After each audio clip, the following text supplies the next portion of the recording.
Good morning, students. How are you all? I hope you all are fine and doing good at your home. So, today we will start our next chapter, that is Stranger by the Window.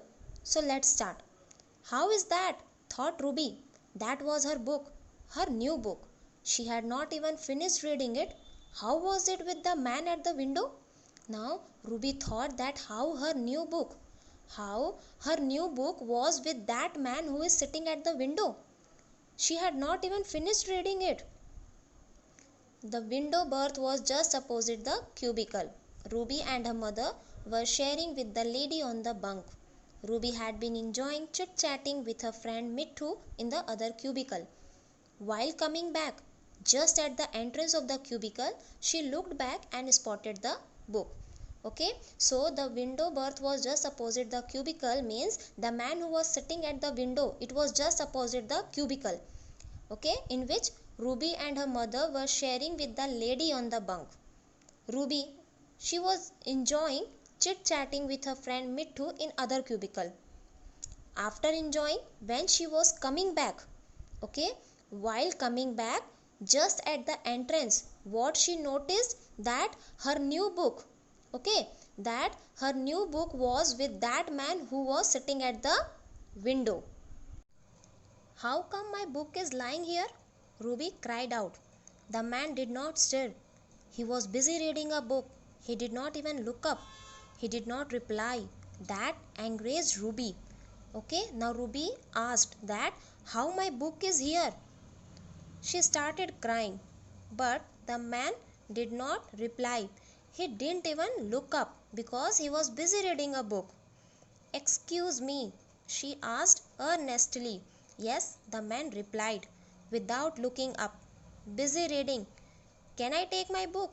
Ruby was angry. Your book? Which one? The man looked around.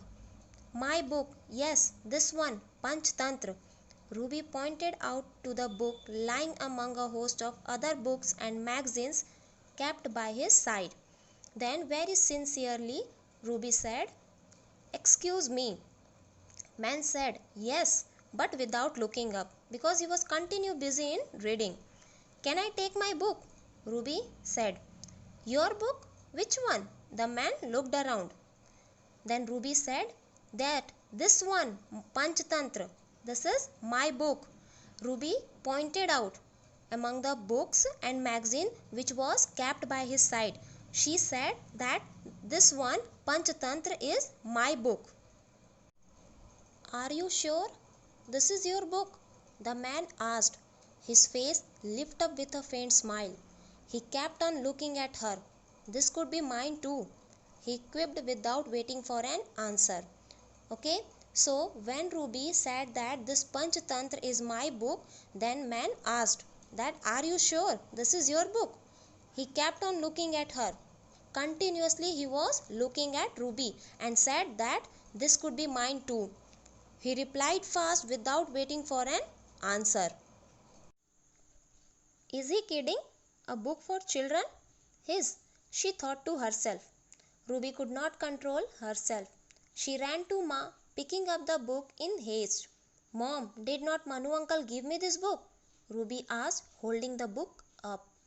Yes, of course. What is it? Mother was curious.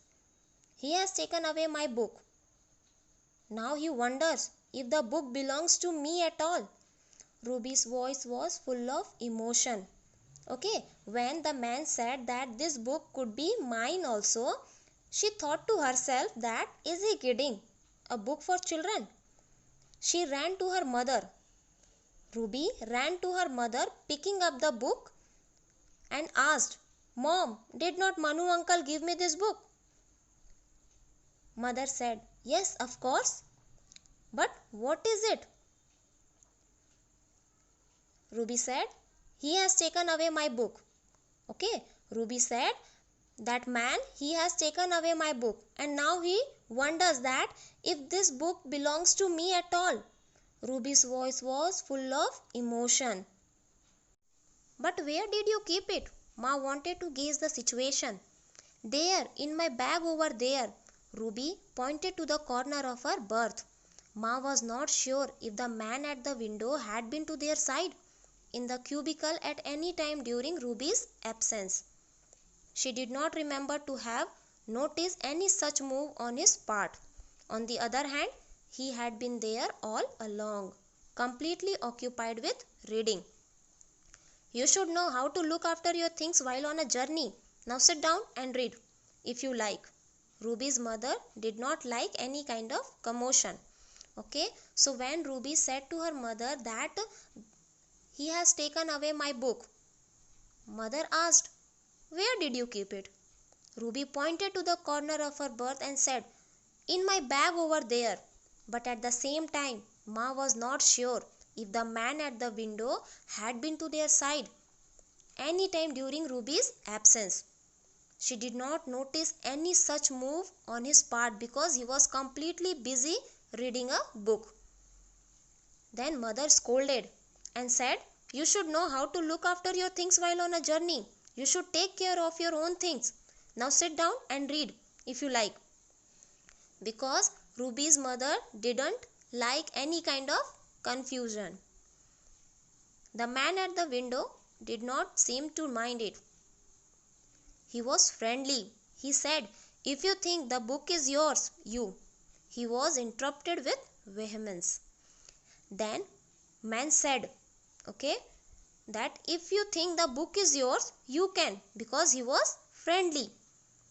"This is mine, of course. This is my Panchtantra, a book for children." Ruby held the book up, showing the cover as if to prove that children's book should remain only with children. Okay, so when the man said, "If you think the book is yours, you can take it," then Ruby said, "This is mine, of course. This is my Panchtantra." Okay, Ruby held the book up, showing the cover to prove that man that children's book should remain only with children.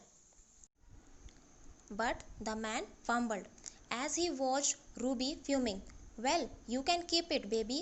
He quietly stood up, walked out of the compartment, leaving all his books, magazines, all belongings unguarded on his berth. Now what happened? Man said, "Well, you can keep it, baby." He quietly stood up, walked out of the compartment, leaving all his books and magazines on his berth. "You can keep it.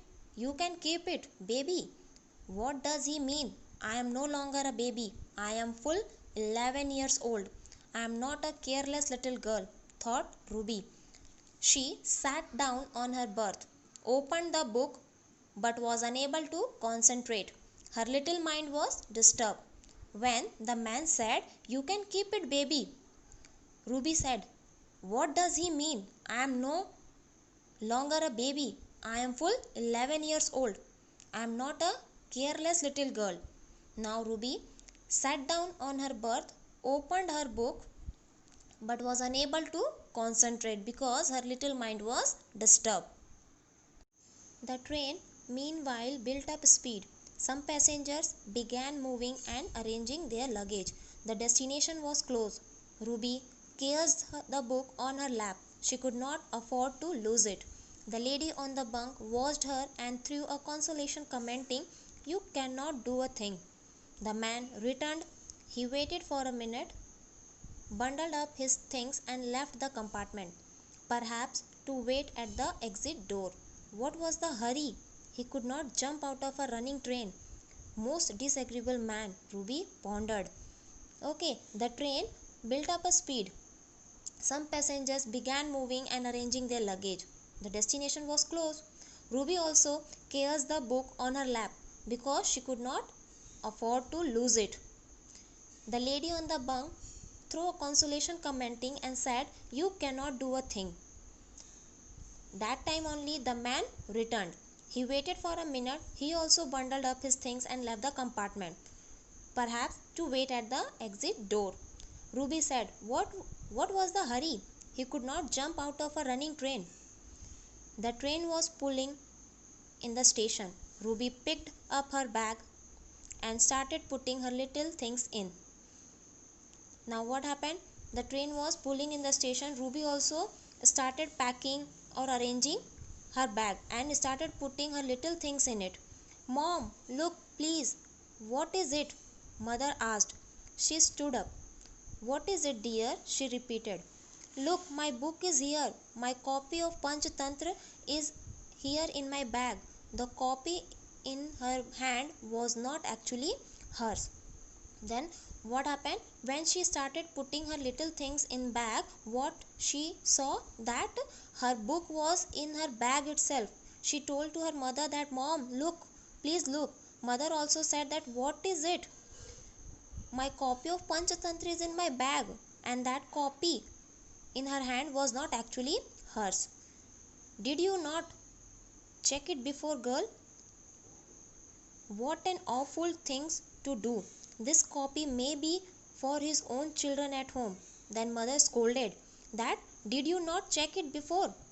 What an awful thing you do. This copy may be for his own children. Ruby was dazed, holding two copies of Panchatantra in two hands. She tried to hold back her tears. She was so sorry that she could not apologize to the man at the window. So, when Ruby came to know that the copy of Panchatantra which she was holding in her hand was not actually hers, she realized her mistake. She was shocked, holding two copies of Panchatantra in two hands. She tried to hold back her tears also, but she was so sorry that she could not get a chance to say sorry to the man at the window. Okay, students? So, the message we get from this story is think before you act. Because if you don't think before you act, you may realize that you did not really want to do what you did. Okay, students? Thank you so much.